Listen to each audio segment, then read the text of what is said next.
Saya ajak kita sekarang membuka Alkitab kita dari Kisah Para Rasul pasal yang pertama. I invite us all to open our Bibles to Acts chapter 1. Kita akan membaca Kisah Para Rasul pasal yang pertama, ayat yang ke-6 sampai ayat yang ke-11. We'll be reading from Acts chapter 1 verses 6 to 11. Kita akan membaca sekali di dalam bahasa Indonesia dan sekali di dalam bahasa Inggris. It will be read once in Indonesian and once in English. Yang Indonesia boleh membaca bersama-sama dengan saya. The Indonesian, feel free to follow along with Pastor. Kisah 1 ayat 6 sampai 11. 2, 3. Maka bertanyalah mereka yang berkumpul di situ, Tuhan, maukah engkau pada masa ini memulihkan kerajaan bagi Israel? Jawabnya, engkau tidak perlu mengetahui masa dan waktu yang ditetapkan Bapa sendiri menurut kuasanya. Tetapi kamu akan menerima kuasa kalau Roh Kudus turun ke atas kamu, dan kamu akan menjadi saksiku di Yerusalem dan di seluruh Yudea dan Samaria dan sampai ke ujung bumi. Sesudah ia mengatakan demikian, terangkatlah ia disaksikan oleh mereka, dan awan menutupnya dari pandangan mereka. Ketika mereka sedang menatap ke langit, waktu ia naik itu, tiba-tiba berdirilah dua orang yang berpakaian putih dekat mereka dan berkata kepada mereka, Hai orang-orang Galilea, mengapakah kamu berdiri melihat ke langit? Yesus ini yang terangkat ke sorga meninggalkan kamu, akan datang kembali dengan cara yang sama seperti kamu melihat dia naik ke sorga. And for the English, feel free to follow with me. So when they had came together, they asked him, Lord, will you at this time restore the kingdom to Israel? He said to them, It is not for you to know the times of seasons that the Father has fixed by his own authority, but you will receive power when the Holy Spirit has come upon you, and you will be my witness in Jerusalem, in all of Judea, Samaria, and to the end of the earth. And when he said to these things, as they were looking on, he was lifted up, and the cloud took him out of their sight. And while they were gazing into heaven as he went, behold, two men stood by them in white robes. And he said, Men of Galilee, why do you stand looking into heaven? This Jesus, who was taken up from you into heaven, will come in the same way as you saw him go into heaven. Mari kita berdoa sekali lagi. Let us pray. Bapa di surga, kami memohon sekarang Roh-Mu yang kudus yang telah mewahyukan firman kepada para rasul dan para nabi. Father in heaven, we ask that to the Holy Spirit that revealed your will to the prophets and apostles. Juga roh yang sama berbicara kepada kami pada sore hari ini. May that same Spirit speak to us today, Sehingga mata rohani kami boleh melihat kemuliaan Kristus so that our spiritual eyes may see the glory of Christ, yang telah mati dan bangkit dan naik ke surga duduk di sebelah kanan Allah, who died and resurrected and is seated at the right hand of God the Father, yang mengarahkan seluruh sejarah sesuai dengan kehendaknya, that uses all of history in accordance to his will, dan yang menyatakan kedaulatannya atas seluruh hidup manusia.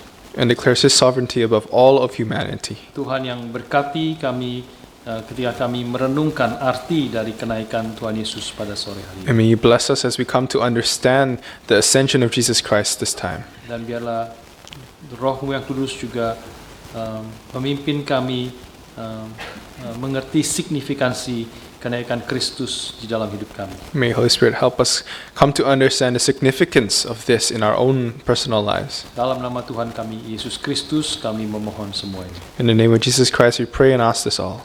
Amin. Amen. Saudara sekalian, kita break sebentar dari pembahasan kita tentang perumpamaan Tuhan Yesus. So we're taking a break from our exposition of the parables of Jesus. Seperti tadi sudah lagu-lagu yang kita nyanyikan juga hari ini, kita diingatkan hari Kamis kemarin kita merayakan hari kenaikan Tuhan Yesus. You can tell by the songs we've been singing, and also the this coming Thursday, we're going to celebrate the ascension. Last Thursday we celebrated the ascension of Jesus. Kita di sini tidak merayakan hari itu karena bukan hari libur. We don't necessarily celebrate because it's not a holiday in Australia. Tapi kita tahu Indonesia sebenarnya meskipun negara mayoritas Muslim, tapi mereka ada public holiday untuk hari kenaikan Tuhan Yesus. But we know in Indonesia, even though it's a majority Muslim country, they allow the Ascension Day to be a public holiday. Hari ini saya ajak kita akan merenungkan apa arti daripada kenaikan Tuhan Yesus ini. And today I want to invite us all to ponder on what it means for Jesus to ascend into heaven. Ini adalah satu peristiwa yang saya sendiri sebenarnya jarang mengkhotbahkan dan juga sebenarnya banyak orang tidak mengerti apa arti daripada kenaikan Tuhan Yesus. This event is something I rarely preach on, and it's also an event that many people don't necessarily understand the significance of. Tetapi sesungguhnya ini adalah peristiwa yang sangat penting bagi kehidupan kita. But in reality, this is actually an event that is very important in our lives. Berkali-kali Alkitab mencatat, Paulus berkali-kali refer kepada peristiwa kenaikan Tuhan Yesus ini. Many times in the Bible, and especially by Paul, he refers to this event. Dan setiap hari Minggu kita menyatakan pengakuan iman kita, Yesus Kristus yang naik ke surga duduk di sebelah kanan Allah. And every week we recite in our creed and our confessions that Jesus Christ who ascended into the right hand of the Father. Jadi ini adalah sesuatu yang penting sesungguhnya dan sesuatu yang sangat unik. Tidak ada di dalam ajaran agama atau filsafat apapun. And this is a teaching that is important and unique. No other religion teaches of an ascension. Dan ini juga akan memberi dampak yang sangat besar ketika kita sungguh-sungguh mengerti dan menghidupi arti daripada kenaikan Tuhan Yesus di dalam hidup kita. And this should have a large impact on our lives when we come to truly understand what it means for our lives to change in response to His ascension. Kalau kita membaca Alkitab yang tadi kita baca, maka kita tahu bukan hanya orang-orang Kristen yang banyak tidak mengerti dan bingung tentang apa arti kenaikan Tuhan Yesus. And if we read in our passage today, it's not just the Christians who did not quite understand why Jesus ascended. Tetapi juga murid-murid yang pertama sesungguhnya mereka juga bingung tentang apa yang terjadi dan apa artinya bagi hidup mereka. But even the Christians, the first disciples who witnessed the ascension were confused of what this meant for them. Ayat 10 dikatakan di situ, ketika mereka sedang menatap ke langit, waktu ia naik itu tiba-tiba berdirilah dua orang yang berpakaian putih dekat mereka dan berkata kepada mereka, "Hai orang-orang Galilea, mengapakah kamu berdiri melihat ke langit?" Verse 10 and verse 11, it says, "And while they were gazing into heaven as he went, behold, two men stood by them in white robes and said, Men of Galilee, why do you stand looking into the heavens?" Ya, seolah-olah kemungkinan ini malaikat mengatakan, kenapa kamu diam situ bingung, bengong tentang arti peristiwa ini. In other words, the angels are asking the disciples, why are you confused? Why are you looking up as if you don't understand what this means? Hari ini saya mengajak kita pertama-tama melihat apa arti daripada kenaikan Tuhan Yesus ke surga dan duduk di sebelah kanan Allah Bapa. And first, in this time, I want us to understand what it means for Jesus to ascend into heaven and sit at the right hand of God the Father. Lalu yang kedua, kita akan melihat apa signifikansinya peristiwa ini di dalam kehidupan kita. And after understanding what it means, we want to know the significance of it in our lives. Saudara sekalian, paling sedikit ada 3 arti ketika Tuhan Yesus naik ke surga dan duduk di sebelah kanan Allah Bapa. There are 3 reasons for Jesus being ascended and seated at the right hand of the Father. Yang pertama, kita melihat secara negatif bahwa ketika Yesus naik ke surga duduk di sebelah kanan Bapa, ini bukan hanya bicara secara fisik dia naik ke langit. One of the negative, interpretations or understandings is that when we come to want to understand Jesus' ascension, it's not just a physical ascension where he's physically gone. Tetapi Kristus naik ke atas tahta di sorga. But Christ went above into the heavens, above the skies, into the skies. To the throne in heaven. Yeah. To the throne in heaven. Saudara sekalian, tahun 1961 astronot pertama Soviet yang bernama Yuri Gagarin. In 1961, a Soviet astronaut named Yuri Gagarin. Dia pertama kali astronot Soviet yang menjelajah ke ruang angkasa. He was the first astronaut to enter space. Dan kemudian setelah dia kembali ke bumi dan dia melaporkan apa yang dia lihat kepada pemimpin Rusia pada waktu Khrushchev. And he reported what he saw to the leader at the time, Russia, Khrushchev. Dan Khrushchev kemudian mengatakan kepada banyak orang. And Khrushchev said to a lot of people, Yuri Gagarin itu sudah pergi ke ruang angkasa dan dia tidak melihat ada Allah di situ. He said Yuri Gagarin went into space and he did not see God there. Dan kemudian Billy Graham mendengar akan apa yang dikatakan Khrushchev ini, And Billy Graham heard what Khrushchev said, dan dia mengatakan seperti ini. and he responded by saying this. Pada saat yang sama ketika Yuri Gagarin ke angkasa, On the time when Yuri Gagarin went into space, ada seekor cacing keluar di tanah di Uni Soviet. it was like a worm or an ant coming out of the ground in Worm. Russia. Worm. Dan kemudian cacing itu keluar dan lihat kiri kanan, dan tidak ada Khrushchev. And when the worm came up and tried to look left and look right, he did not see Khrushchev. Dan dia ke bawah lagi kasih tahu teman-temannya, Khrushchev tidak ada. And the worm went down and told his friends, Khrushchev is not here. Saudara, artinya maksudnya ketika Tuhan Yesus naik ke sorga, dia bukan ada di ruang angkasa. So what it means when Jesus ascended into heaven, it does not mean he's in space. Dia ada di tahta Allah yang menciptakan seluruh ruang angkasa itu. He is on the throne of God that created all of space. Dia duduk di sebelah kanan Allah Bapa yang bertata, yang telah menciptakan langit dan bumi. He is seated at the right hand of the Father on the throne in the position where he created both the heavens and the earth. Kita bisa mengerti ini di dalam kata dalam bahasa Inggrisnya ascension. And we can understand this with the English word ascension. Ini bukan hanya berbicara secara fisik dia naik lebih tinggi. This isn't talking about him physically going up.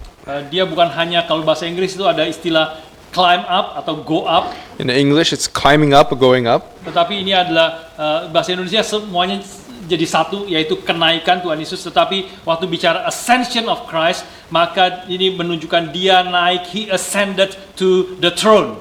So in the English, when it says ascend, it refers to his ascension to the throne. Mungkin dalam bahasa Indonesia lebih bicara tentang pengangkatan, di mana dia naik ke atas bangku memang yang lebih tinggi, tetapi itu hanyalah simbolis tentang dia diangkat, he ascended to the throne, dia naik ke atas tata yang mulia itu. In Indonesian, it may be understood as he's being lifted up a bit higher onto the throne.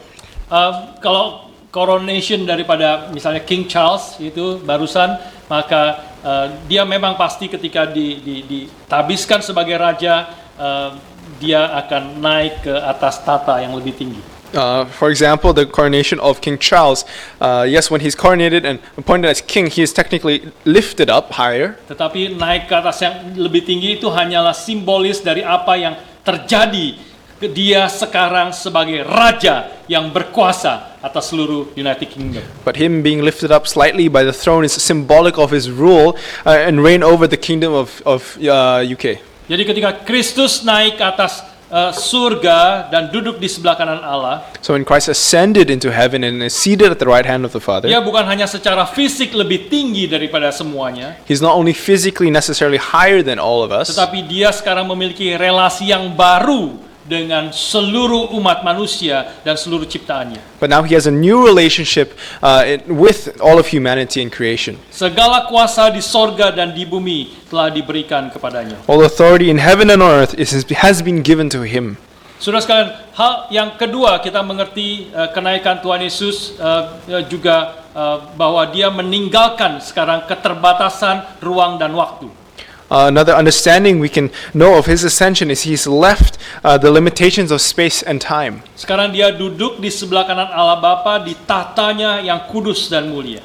When he is seated at the throne of God the Father at the right hand, he is in a place that is holy and beautiful. Sekarang dia tidak lagi dibatasi oleh ruang dan waktu. He is no longer limited by space and time. Berbeda waktu dia datang ke dalam dunia, dia ada lahir di Bethlehem, dia tidak lahir di Springfield. It is in comparison when he was incarnated here on earth, he was limited to time. He was born in Bethlehem, not in Springfield. Ketika dia mengajar di Galilea, dia tidak sedang mengajar di Springfield. When he was teaching in Galilee, he was not teaching in Springfield. Jadi dia memang datang di dalam keterbatasan ruang dan waktu ketika dia datang ke dalam dunia. So when Christ first came, he was limited to space and to time. Tetapi ketika dia mati dan bangkit dan naik ke surga, duduk di sebelah kanan Allah Bapa, But when he died and he rose and ascended and then seated at the right hand of the Father, sekarang ruang dan waktu tidak lagi membatasi dia. space and time no longer limits him. Dia bisa ada di tempat dimanapun pada waktu yang bersamaan. He can be in any place at any time. Dia bisa hadir, memimpin dan memberkati umatnya dimanapun umatnya, kapanpun umatnya itu berada. He can be present, he can guide, he can bless his people no matter where they are.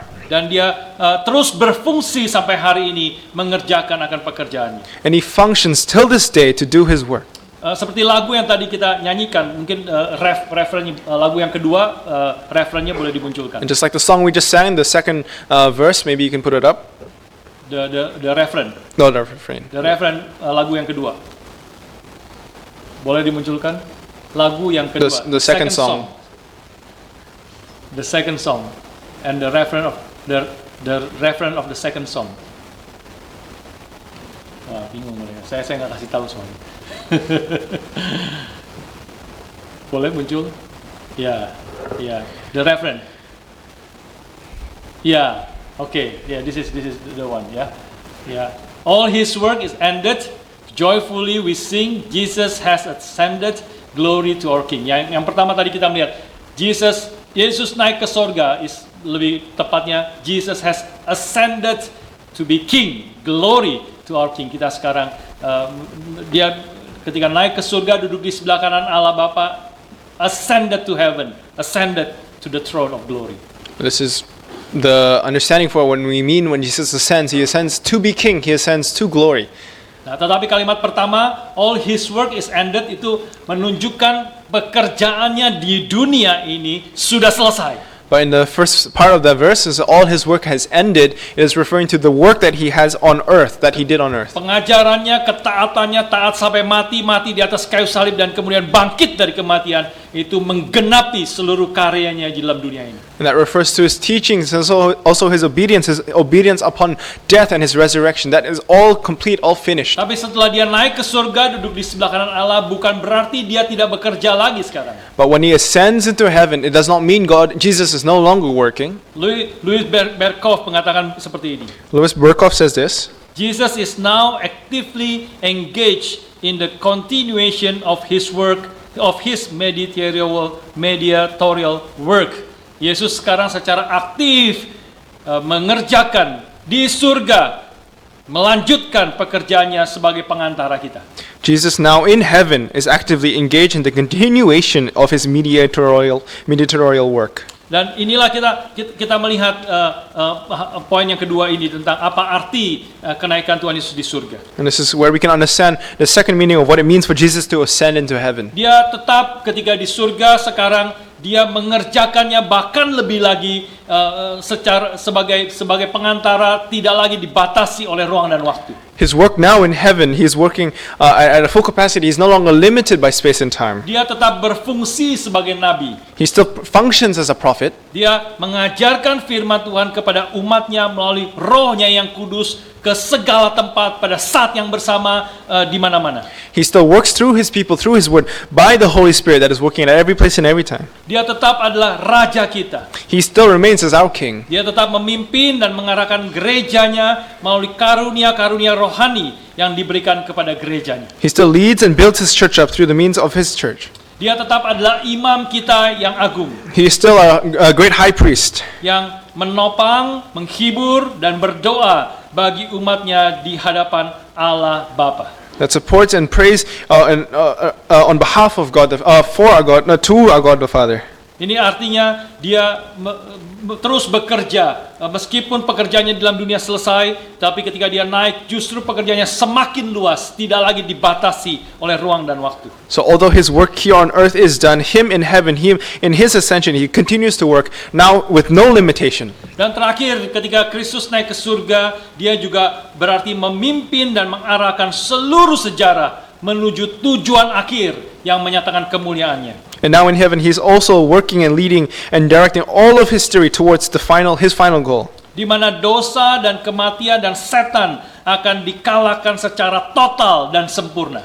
When sin, death, and Satan is defeated completely. Di mana umat Tuhan dan seluruh ciptaan dimerdekakan secara sempurna. When Jesus' people and all creation is freed completely. Di mana tidak ada lagi kematian, tidak ada lagi penderitaan, tidak ada lagi dosa yang dialami oleh umatnya. Where there be no more death, no more suffering, and no more sin in this world. Ketika Kristus naik ke surga, dengan kata lain, dia sedang melakukan cosmic transition plan menuju langit dan bumi yang baru. In other words, when we say Jesus has ascended into heaven, we mean that Jesus is carrying out a cosmic transition plan. He's renewing the heaven and the earth. Saudara sekalian, inilah kita boleh melihat beberapa aspek tentang apa artinya Kristus naik ke surga dan duduk di sebelah kanan Allah Bapa. And this is how we can understand a few aspects of what it means when Jesus ascends into heaven and is seated at the right hand of God the Father. Sekarang bagian yang kedua yang mungkin lebih sebagian besar kita lebih merasa relevan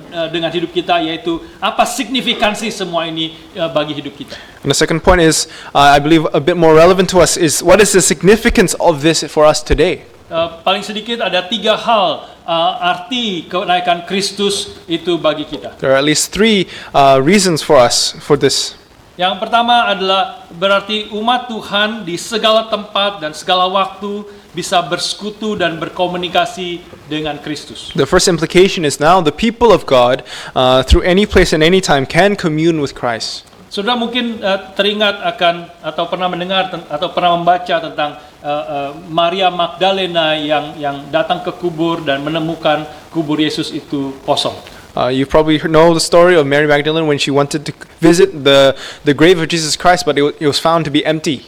Dan dia sangat sedih sekali, dan dia melihat seseorang yang dia pikir adalah tukang taman atau tukang penjaga kubur itu. And when it was empty, she was disappointed and sad, but she saw someone who she thought was the gardener. Dan dia mengatakan, Tuhan, kalau Tuhan mengambil dan memindahkan tubuh guruku, biar kasih tahu kepada saya sehingga kami boleh mengambilnya. And she asked that if they remove the body of her teacher, of her beloved teacher, she requested for it. Dan tetapi kemudian orang itu memanggil Maria dengan namanya Maria. But then that person who she thought was the gardener called out to her, Mary. Dan Maria tahu bahwa ini adalah gurunya Yesus Kristus yang telah bangkit itu. And when he called her by her name, she knew that this was her teacher, Jesus Christ, who risen from the Maka dead. dia memegang Tuhan Yesus seperti tidak mau melepaskan lagi. And that is why she held on to him as if she did not want to let ever go. Dia sudah pernah kehilangan gurunya ketika gurunya itu mati. She already lost her teacher once when he died. Dia kehilangan untuk kedua kalinya ketika dia melihat kuburnya kosong. And she thought she lost him another time when he found the empty Tapi grave. sekarang dia telah menemukan Yesus gurunya, Tuhannya itu bangkit. Karena itu dia tidak akan mau lepaskan, pegang dengan erat-erat. But now she has found a teacher alive who's resurrected, and now she does not want to let go. Tapi Tuhan Yesus mengatakan kepada dia, But Jesus tells her, janganlah engkau memegang aku, sebab aku belum pergi kepada Bapa. do not keep holding on to me, for I have not yet ascended to the Father. For I have not yet ascended. Nah, itu kata ascended. Aku belum naik kepada Bapa. I have not yet ascended to the Father. Saudara sekalian, Tuhan Yesus di sini mau mengatakan, sebelumnya dia sudah mengatakan bahwa lebih baik bagi aku kalau aku kembali kepada Bapa. Before this, Jesus has already mentioned that it is better for him to ascend to the Father. Karena ketika aku pergi kepada Bapa, Because when he returns and goes to the Father, maka Maria dan murid-murid yang lain, termasuk kita, justru akan memiliki akses dan relasi yang lebih dekat, yang lebih akrab dengan Tuhan kita Yesus Kristus. because when he ascends into heaven, not only will Mary and his disciples, but us all Christians at this time will have a access to a deeper relationship, a stronger relationship with God. Mengapa bisa demikian? Why is this the case? Karena seperti Kristus sudah janjikan, dia akan mengirim rohnya yang kudus, akan beserta dengan kita dan tinggal di dalam kita. This is because Jesus, as he promised before that he would send his Holy Spirit is given to us, it dwells in us. Dengan demikian, secara literal, Kristus tidak akan pernah meninggalkan Maria dan murid-muridnya. And Jesus promises and literally says he will not leave his disciples, he will not leave Mary. Karena Kristus tidak hanya sementara saja ada di dalam genggaman Maria, Because Christ was not just temporarily there in the bodily form in front of Mary, tetapi dia akan terus ada di dalam hati Maria dan umat Tuhan. but he would continue to remain in the heart of Mary and his people.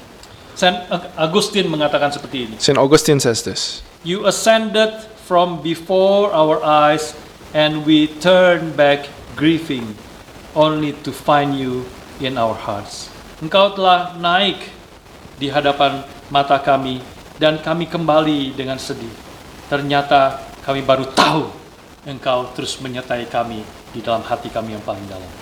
You ascended from before our eyes, and we turned back grieving, only to find you in our hearts. Ini bukan kalimat sentimental, saudara. This is not a sentimental statement. Ini bukan lagu cinta bahwa engkau selalu ada di hatiku. This is not a love song with you are always in my heart. Aku pergi kemana, aku di mana, aku di bus, sedang bekerja, aku sedang di kamar mandi. Kamu selalu ada di dalam hatiku. It's not like a love song where it says, wherever I go, if I go to the bus stop, if I go to the showers, or wherever I go, you'll always be in my heart. Tetapi bahkan ini bukan di dalam pengertian ketika ada orang yang kita kasihi meninggalkan kita. This is also not about someone who's dear to us who have passed away. Dan banyak orang mengatakan dia akan terus ada di dalam hati kita. Because when a loved one passes away, we say they will always remain in our hearts. Tentu artinya kita terus mengingat dia, selalu dampak hidupnya ada di dalam hidup kita. In a sense, it's true that we will remember them and the impacts of their lives is still present in our lives Tetapi too. tidak pernah seperti apa yang Kristus maksudkan di sini. But this is nothing in comparison to what Christ meant here. Kristus betul-betul ketika dia telah naik ke surga, duduk di sebelah kanan Allah dan mengutus Roh-Nya yang kudus bersama-sama dengan kita dan di dalam hati kita. When Christ ascended into heaven and is seated at the right hand of the Father and gives and sends His Holy Spirit to dwell in us, He's literally with us. Maka dia satu-satunya pribadi yang bisa beserta kita selama-lamanya secara literal. So He is the only person who can literally be with us till the end of the Dan age. kita boleh mengenal dia hari lepas hari sampai kita bertemu muka dengan dia. Kita makin mengenal, makin berdasar, berakar di dalam kasih-Nya dan mengenal akan betapa dalamnya, lebarnya, tingginya, panjangnya kasih Kristus yang melampaui segala akal. And because of that, we can continue to come to know Him, continue to understand who He is and understand the depths and the width of His love for us until we meet Him face to face again. Efesus 3 ayat 18-19 mengatakan ini. Ephesians 3, chapter 3, verses 18 to 19 says, Aku berdoa, Paulus berdoa supaya jemaat di Efesus bersama-sama dengan segala orang kudus dapat memahami betapa lebarnya, panjangnya, tingginya, dan dalamnya kasih Kristus dan dapat mengenal kasih itu. Sekalipun yang melampaui segala pengetahuan, aku berdoa supaya kamu dipenuhi di dalam seluruh kepenuhan Allah. Paul is praying here for the church in Ephesus that they may have the strength to comprehend with all the saints what is the breadth and length and height and depth, and to know the love of Christ that surpasses all knowledge, that you may be filled with all the fullness of God. Kristus yang telah naik ke sorga senantiasa berdoa bagi kita, Christ who ascends into heaven continues to pray for us, sehingga tidak ada apapun yang bisa memisahkan kita dari kasih-Nya. so that nothing can separate us from His love. Inilah hal yang pertama artinya dan signifikansinya bagi kita. This is the first impact and implication for our lives. Ketika dia naik ke surga, dia sekali lagi tidak dibatasi ruang waktu, dia bisa menyertai, memimpin kita, dan kita terus boleh bertumbuh makin mendalam, makin mengenal kasih-Nya di dalam di dalam setiap waktu hidup kita. That when Christ ascends into heaven, He is no longer limited by space and time, but through the Holy Spirit that dwells in us, we can come to know Him and have a relationship with Him even more until we see Him face to face. Signifikansi yang kedua adalah Kristus yang telah naik ke surga juga adalah Kristus yang sangat berkuasa dan dia mengontrol segala sesuatu untuk kebaikan umatnya. The second implication or understanding of Jesus' ascension is that now He is sovereign over all things and rules under all things. Efesus 1:21 dan 22 sekali lagi mengingatkan kita akan hal ini. Ephesians chapter 1 verses 22 to 23 reminds us of this truth. Far above Kristus ascended far above all rule and authority and power and dominion and above every name that is named, not only in this age but also in the one to come. And He put all things under His feet. God put all things under Jesus' feet and gave Him as head over all things to or for the church. Jadi Kristus naik ke surga, duduk di sebelah kanan Allah, menyatakan kekuatannya, meletakkan segala sesuatu di bawah kakinya, semuanya itu dikerjakan bagi gerejanya. So Jesus being ascended into heaven and His power being displayed and all things being placed under His feet, this is all for His church. Ketika kita mengerti akan hal ini, maka kita boleh ada ketenangan yang dalam di dalam jiwa kita di dalam segala situasi yang kita hadapi. And when we come to understand this, we are able to receive inner peace in our lives when we face the things of our lives, of this world. Dia naik ke surga, dia melihat segala sesuatu, dia mengontrol segala sesuatu ada di bawah kakinya, dan dia mengerjakan semuanya itu bagi saudara dan saya, bagi gerejanya. When Jesus ascends into heaven and is seated at the hand of the Father, when all things are placed under His feet, He's working all things for us, for His church. Maka ketika kita berjalan di tengah-tengah dunia ini, So as we walk in this world, dan ada banyak tantangan, pergumulan, kesulitan, and when we face trials and struggles in our life, biarlah kita ingat Kristus naik ke surga, duduk di sebelah kanan Allah. may we be reminded that Jesus has ascended and is seated at the right hand of God the Dan Father. dia mengarahkan seluruh sejarah sesuai dengan kedaulatannya untuk kebaikan daripada umatnya. And He directs all of history, all of this world in accordance to His will. Saya minggu lalu sebagian saudara tahu bahwa istri saya Bu Lucy tidak bisa hadir di tengah-tengah kita. Last week, I think many of us know that my wife was unable to attend amongst us, Dan with us. sudah sebenarnya sudah hampir 10 hari atau 2 minggu sebelumnya sudah mulai sakit. But a few days before that, she was also feeling unwell. Dan puncaknya itu dia terkena shingles, cacar ular atau shingles. The main reason for that was because she had shingles. Dan biasanya kenanya di orang, saya ngobrol beberapa orang, banyak kan kenanya di punggung. A lot of people say when they have shingles, it's usually in the back, Tapi Bu Lucy kenanya di kepala. but she had it in her head. Jadi sakit sekali kepalanya selama beberapa minggu. So it was in pain for a few weeks. Dan kemudian mulai menyebar, mulai muncul ada blister di foreheadnya. But then a blister began to form in her Dan forehead. muncul lagi di bagian yang lain, dan Ibu Marina bilang itu berarti sudah menyebar. And it appeared in other places, and Sister Maria said that it's already spreading. Ya. Dan hari Sabtu yang lalu, bukan kemarin, Sabtu lalu, And then the Saturday before, 2 weeks before, ya, saya dengan 2 anak saya ikut datang pagi-pagi untuk persekutuan doa.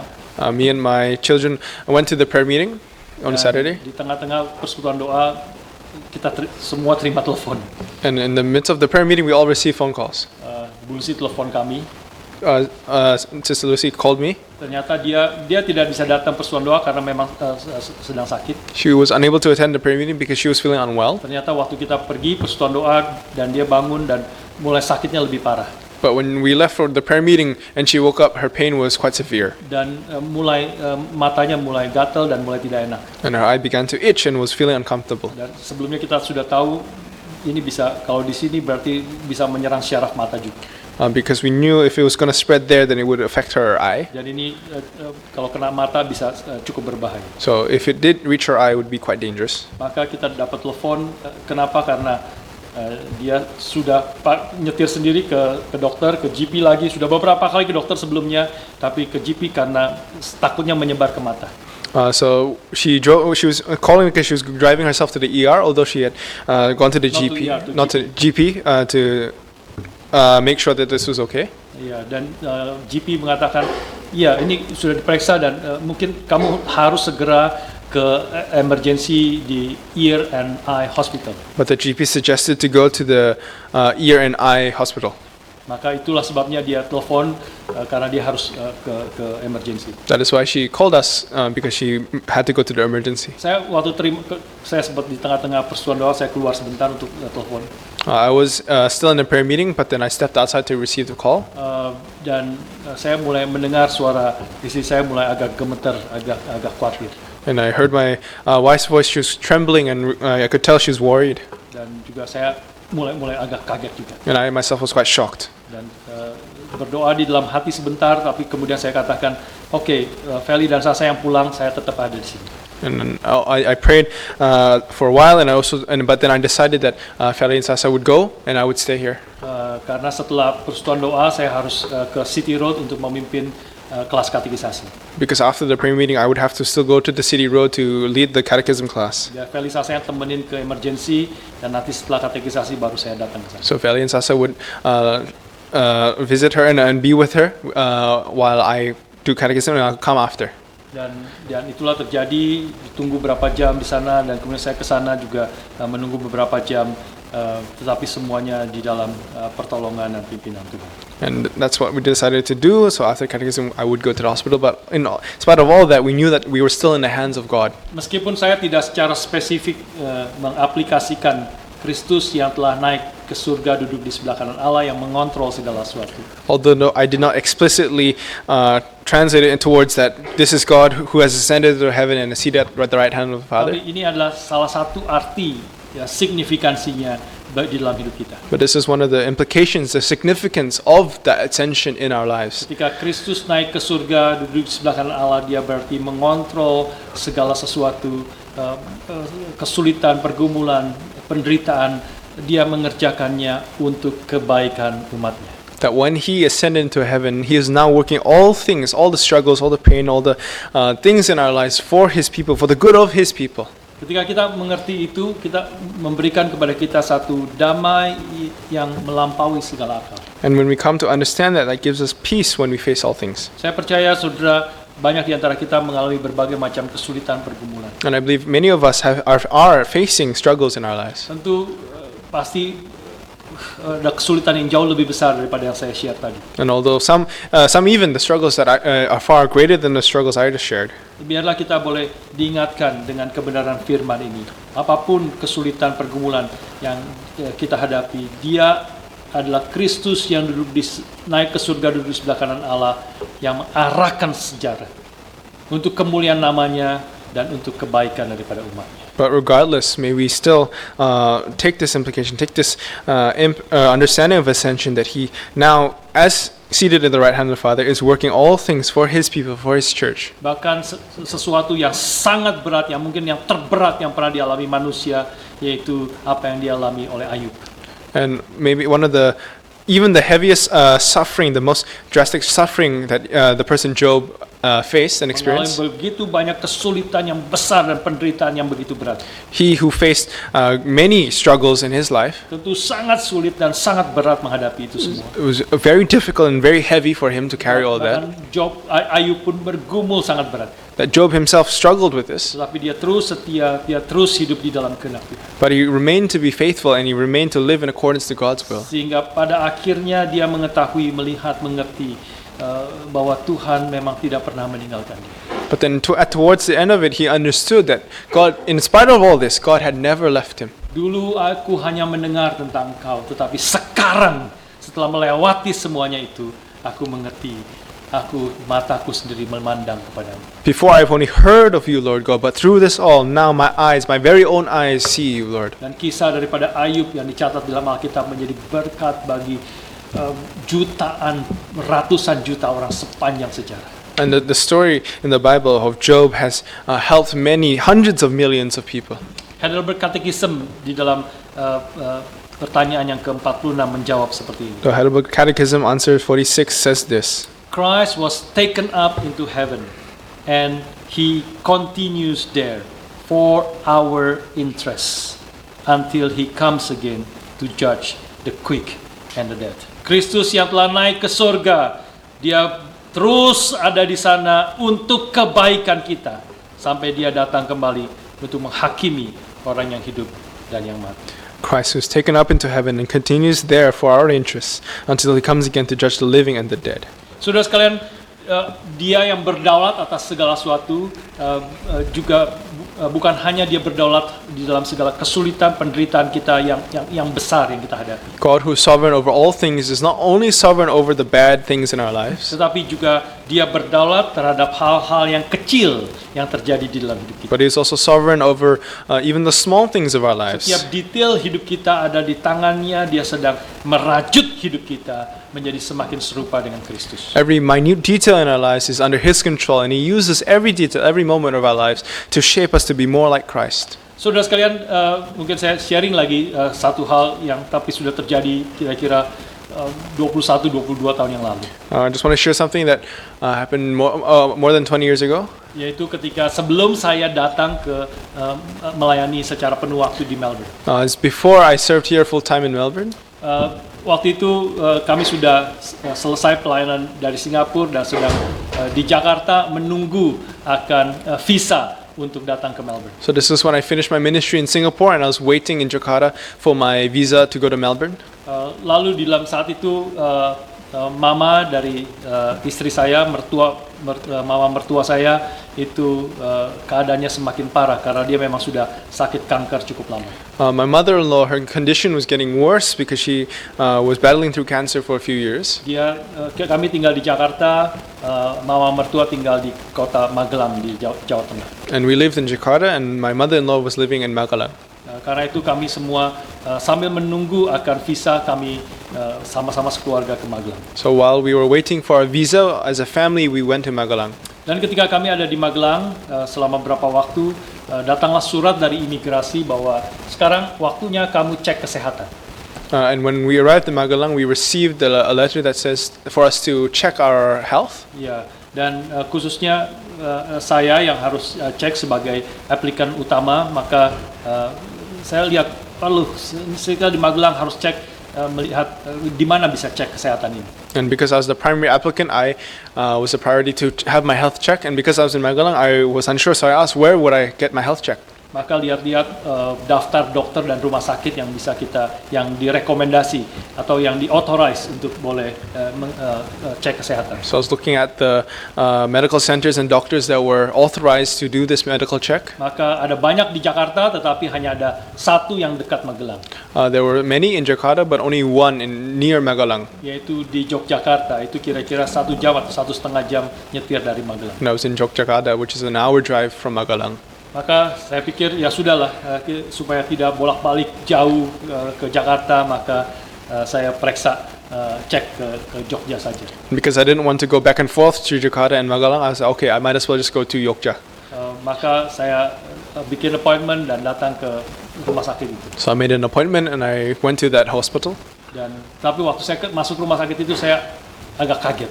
But when I entered the hospital, I was quite shocked. Karena mesin untuk X-ray-nya itu sudah sangat tua, mungkin kira-kira 30 tahun. Because the X-ray machine was very old. It was probably 30 years old. Saya mulai ragu-ragu apakah ini bisa untuk cek kesehatan.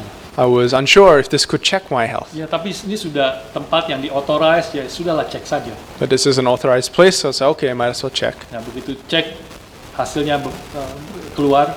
And when I checked it and the results came out, dokternya bilang, ini ada flap di paru-paru kamu.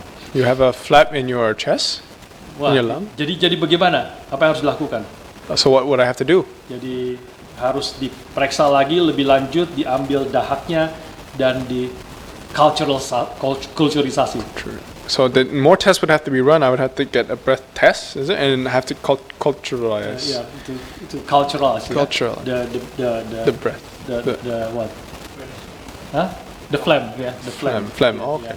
Ya, dan kemudian berapa lama hasilnya? So how long would that take to get the results? Saya agak lupa, kira-kira antara 6 minggu sampai 8 minggu. So it would take around 6 to 8 weeks. Waduh, lama banget. Which was very long. Ya, saya harus segera. Sebenarnya kita mau cepat-cepat pergi ke Melbourne karena Melbourne waktu itu sudah tidak ada pendeta. Because we wanted to go to Melbourne as soon as possible because at that time Melbourne did not have a pastor. Dan kami sudah diutus dan harus segera secepatnya setelah dapat visa boleh pergi ke Melbourne. And we were already sent to Melbourne, but we were just waiting for the visa to go there. Dokternya bilang tidak bisa, ini sudah masuk, sudah dilaporkan, tidak jelas, sepertinya ada flag, harus diperiksa lebih lanjut, harus kulturisasi dan tunggulah 6 sampai 8 minggu. But the doctor said, no, cannot, because we already discovered a possible phlegm in your check and we need to continue with more tests. You have to wait. Dan wah, kita sangat susah sekali. Jadi gimana? Ya nggak bisa, harus tunggu sudahlah. I said, okay, no, we cannot. There's no other way. We have to wait. Ya, tapi kita akhirnya melihat ke belakang, kita tahu bahwa itu semua hal-hal kecil seperti itu ada dalam rencana Tuhan. But now looking back, all those are small things. Those are things God was working through. Karena selama waktu kami menunggu kira-kira 6-8 minggu itu, disitulah kemudian mama mertua saya meninggal. Because as we waited for those results for 6 to 8 weeks, that is when my mother-in-law passed away. Karena itu keadaan yang paling tidak enak, bukan? Kita tidak tahu dia semakin turun, tetapi tidak tahu kapan meninggalnya. Kita tidak mengerti, itu keadaan yang paling tidak enak. And we didn't understand this at the time because her condition was worsening, but we weren't sure. Kalau kami pergi dan kemudian dia meninggal, kita harus semua sekeluarga dengan anak yang masih kecil balik lagi, itu sangat-sangat hampir tidak mungkin dan susah sekali. Because if we had left to Melbourne already, but then she passed away, then my family who still had young children at that time would have to go back, and that would be quite a hassle. Dan 3 bulan sebelumnya papa mertua meninggal dan saya tidak hadir di dalam pemakaman beliau karena saya sedang melayani di Melbourne pada waktu itu. And unfortunately, a few months before, my father-in-law had passed away, but I was unable to attend the funeral because I was actually already serving in Melbourne. Tapi sekarang kami karena ditunda perginya itu, jadi ada sekeluarga ada di Magelang dan menemani sampai saat-saat terakhir. But because my visa was delayed, I was able to stay in Magalang, and because of that, we were able to attend the funeral of my mother-in-law. Dan bahkan saya yang menguburkan sebenarnya mama mertua saya. And I was actually able to bury my own mother-in-law. Ya, saudara sekalian, hal-hal kecil seperti itu, masalah mesin 30 tahun akhirnya membuat panjang ceritanya, itu semua di dalam kontrol Tuhan. So even these small things like the 30-year-old X-ray machine that delayed my visa, these things is under God's control. Kristus yang naik ke surga duduk di sebelah kanan Allah, dia adalah Tuhan yang berkuasa dan mengontrol segala sesuatu, termasuk hal-hal yang kecil dalam hidup kita untuk kebaikan umatnya. Jesus, who has ascended into heaven, seated at the right hand of the Father, is in control of all things, and He works in all things, including the small things in our lives. Kalau kita di dalam kesulitan pergumulan, mungkin kita susah mempercayai hal ini. But maybe when we are currently facing the struggles, it is hard for us to imagine how these things can be turned out for good. Biarlah kita minta Tuhan membuka mata kita melihat, menyadari Kristus yang telah bangkit itu, Dia naik ke surga, duduk di sebelah kanan Allah. Dialah yang sekarang berkuasa arahkan seluruh sejarah demi kemuliaannya dan demi kebaikan daripada umat. But may we learn to see, may we pray that our eyes may be open to see that Christ has been ascended, that Christ is working through all these things. Dan yang terakhir, saudara sekalian, ketika Kristus naik ke surga, duduk di sebelah kanan Allah, ini juga memberi kepada kita umatnya satu kepastian bahwa kita adalah orang yang telah diampuni dosanya dan diterima oleh Allah sebagai orang yang benar.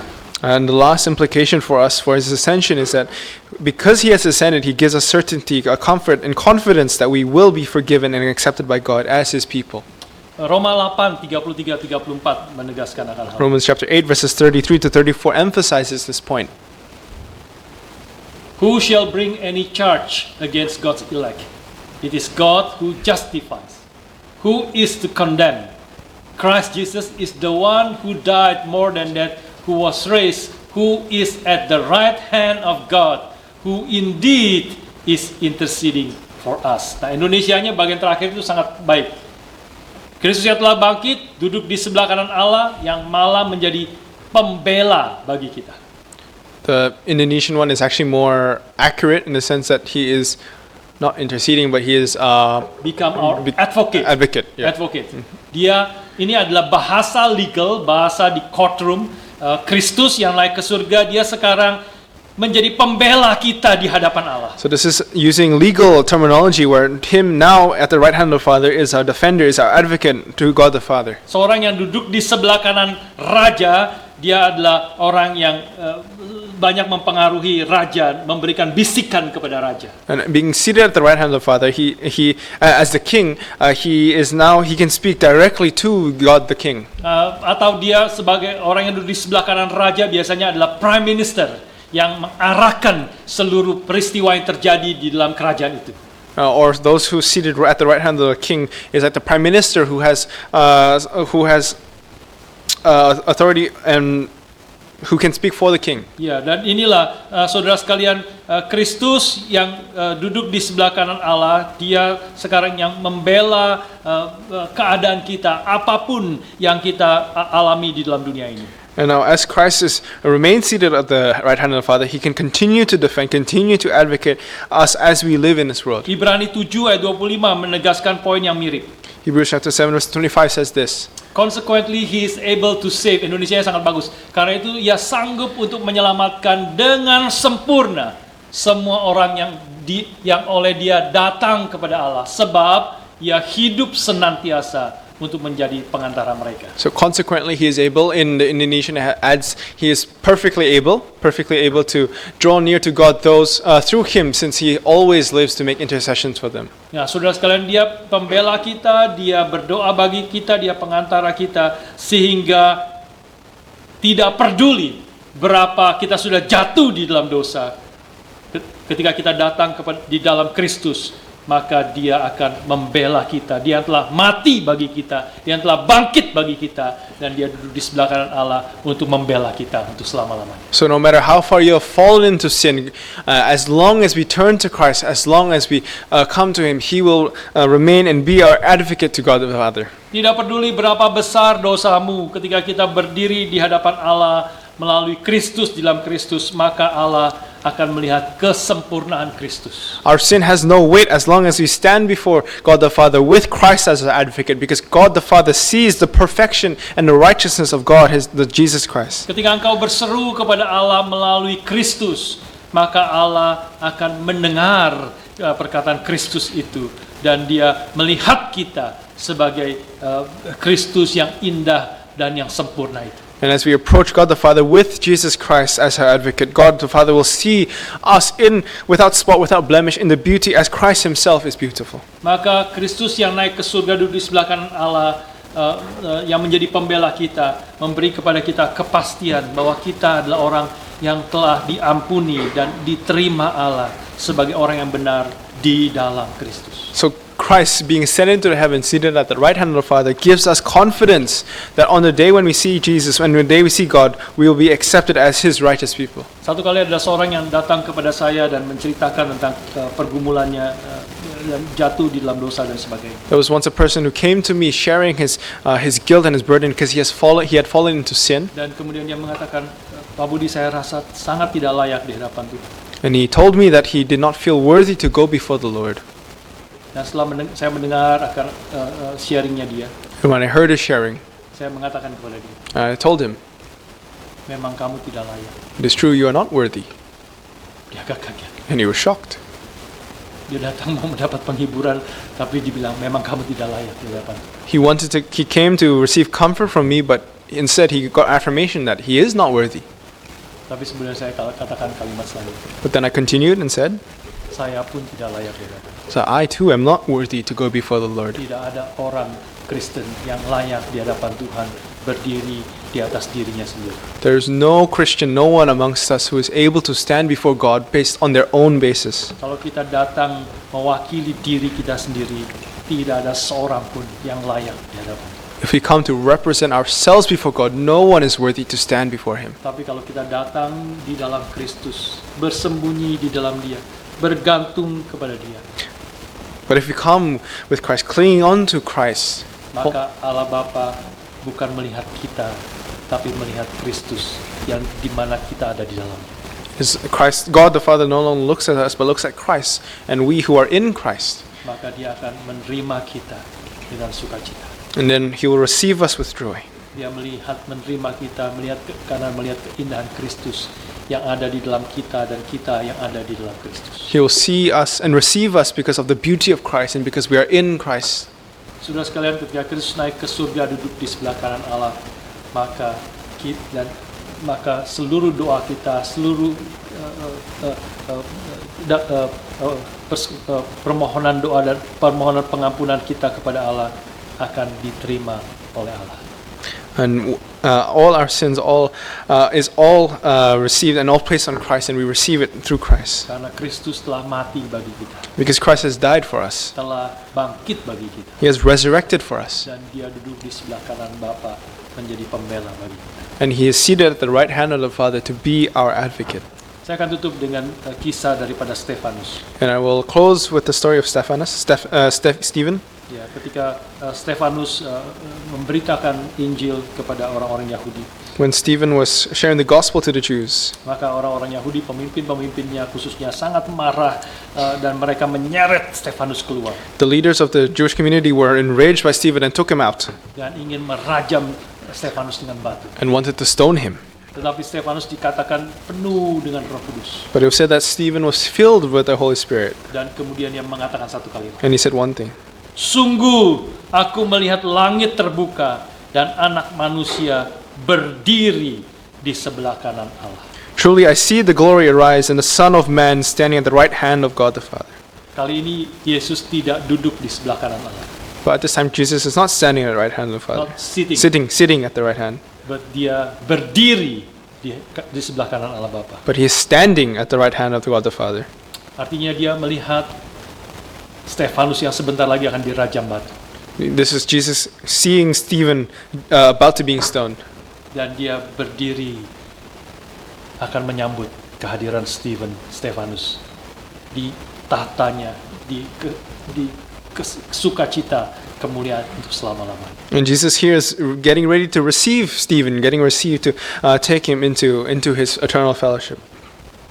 Mengerti, percaya dan hidup di dalam Kristus yang telah naik ke surga, duduk di sebelah kanan Allah Bapa.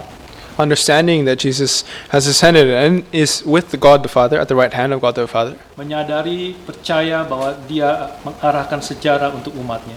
Knowing and understanding that he is working all things for his people. Bukan berarti tidak ada kesulitan, penderitaan, dan bahkan kematian. That doesn't mean that we won't struggle or we won't even die. Tapi di tengah segala kesulitan, pergumulan, bahkan kematian pun tidak akan memisahkan kita dari kasih Allah di dalam Kristus. But in the midst of all that suffering and trials and even death, nothing can separate us from the love of God. Dia akan berdiri menyambut akan umatnya yang setia, yang hidup di dalam Kristus, yang meskipun tidak sempurna, tapi kita beriman di dalam Kristus, maka dia akan menyambut kita masuk ke dalam kebahagiaan dan sukacita daripada Allah itu sendiri. But Jesus is ready to receive us into his fellowship. He's ready to joyfully take his people who have been made righteous by his own standing before God the Father. Biarlah kebenaran tentang Kristus yang naik ke surga, duduk di sebelah kanan Allah, ini memberi kekuatan kepada kita. May this understanding of Jesus' ascension into heaven bring us strength. Menyadari bahwa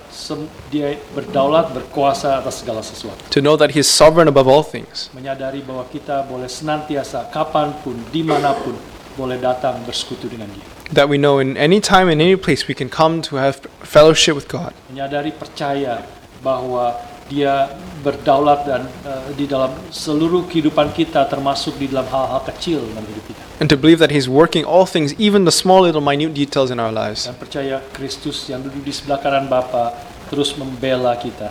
Dan karena itu kita pasti diampuni dan diterima oleh Bapa yang mengasihi kita di dalam Kristus. And to know that Jesus continues to be our mediator, our advocate to God the Father. Yang menolong kita boleh terus setia hidup sesuai dengan kehendak Tuhan dan mengalami damai yang dari Tuhan yang melampaui segala akal. May this encourage and help us to live in accordance to God's will and also to live a life with peace as we continue in this world. Mari kita berdoa. Let us pray.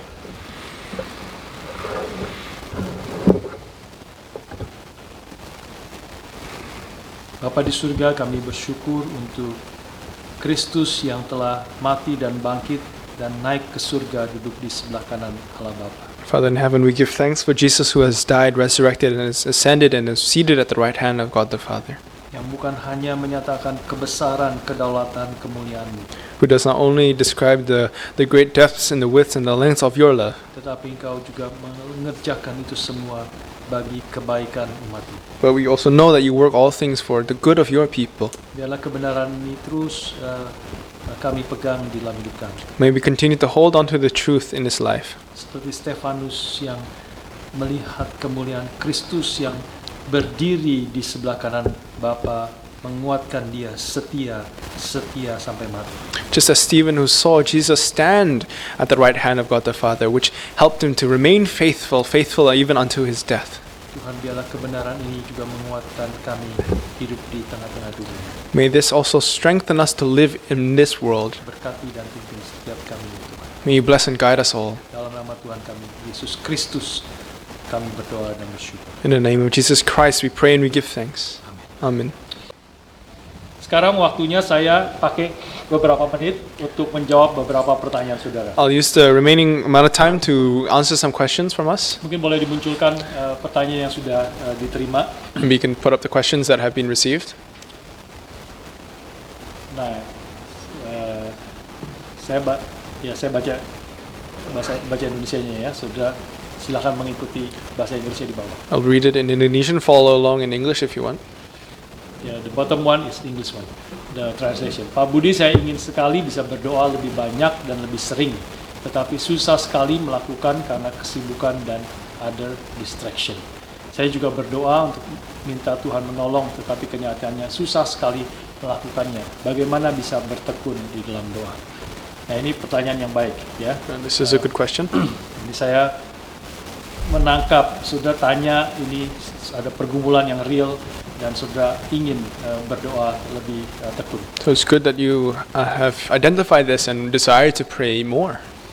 Pertama, saudara boleh menyadari bahwa berdoa memang seperti sesuatu yang simple, kita berbicara kepada Tuhan, tetapi seperti saudara katakan di sini, saudara tahu ini sangat susah sebenarnya. We should first understand that praying is something simple, something we can easily do before God, but as you mentioned here, it is often hard to do. Bukan hanya bagi saudara, tapi bagi hampir semua orang-orang para yang disebut the giant in Christianity. Mereka semua sebenarnya banyak sekali yang bergumul tentang berdoa ini.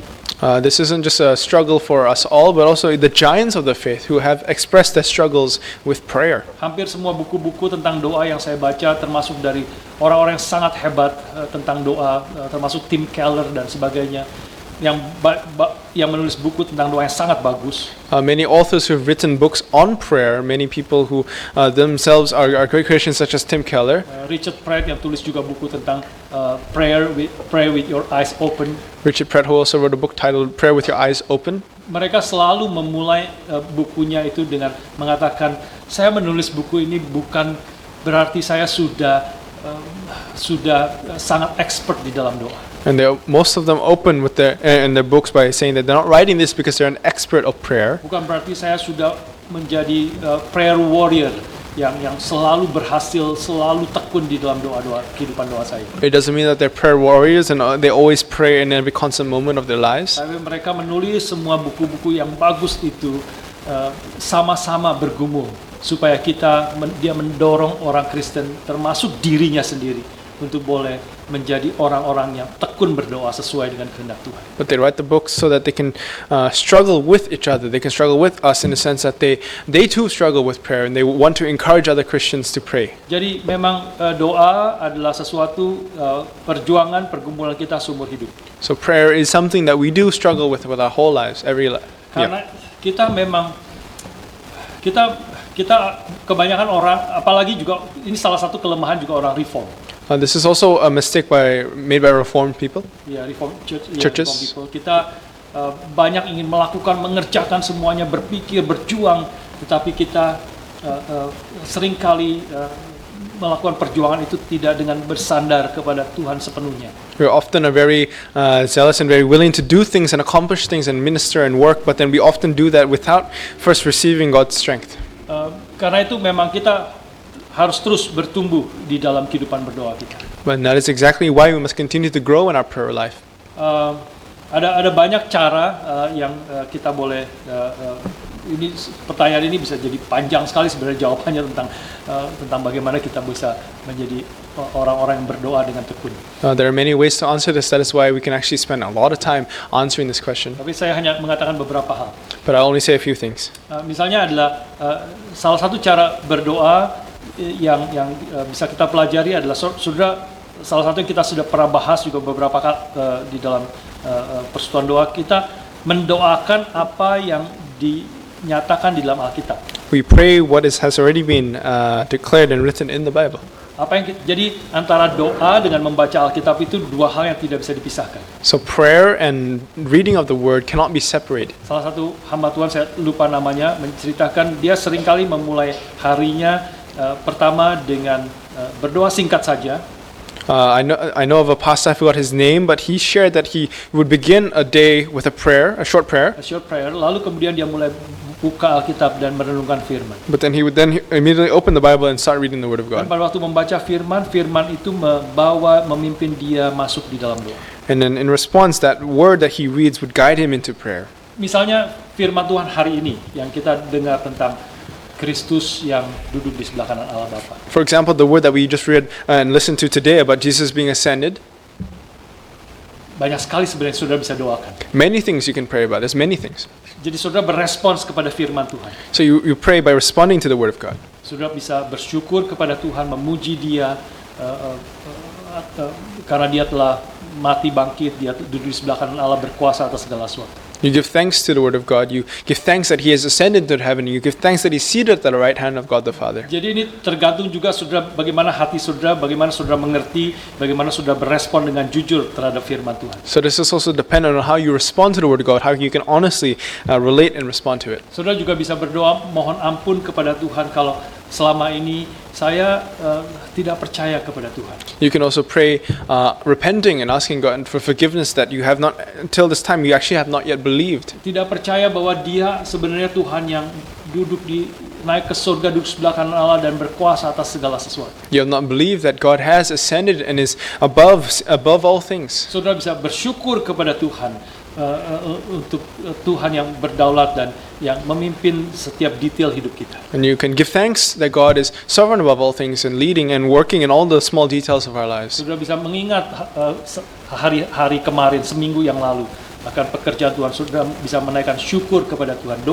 Bagian doa adalah juga bersyukur kepada Dia. You can reflect and be reminded of the things that God has worked in your life in the previous times and give thanks and pray. Prayer is giving thanks. Saudara bisa kemudian berdoa mengingat akan teman-teman saudara, OSG, keluarga saudara yang belum percaya kepada Kristus yang begitu mulia, yang telah mati dan bangkit duduk di sebelah kanan Allah Bapa. You can pray for your friends who have not yet believed that Jesus has died for their sins and is seated at the right hand of God the Father. Berdoa bagi teman-teman saudara yang sedang mengalami kesulitan pergumulan.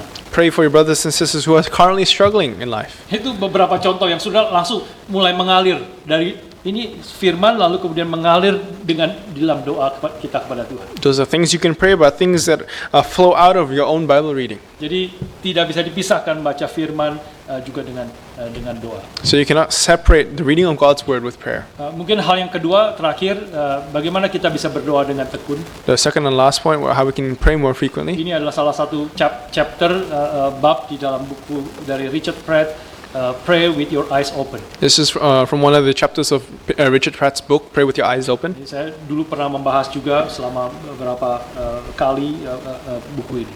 I've mentioned and talked about this book a few times already in the past. Salah satu yang Profesor Richard Pratt ini, dosen perjanjian lama di RTS, dia mengatakan kita belajar dari Musa bagaimana dia bisa berdoa dengan sungguh-sungguh kepada Tuhan.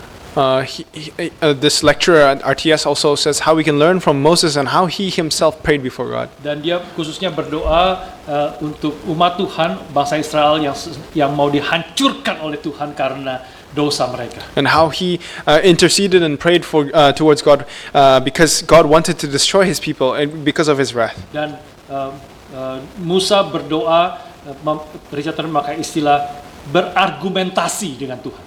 And Moses prayed by making creating an argument against God, for God. Dia seperti making a case before God.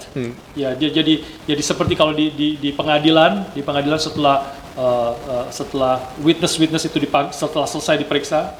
It's like a court case after all the witnesses have been checked. Maka terakhir,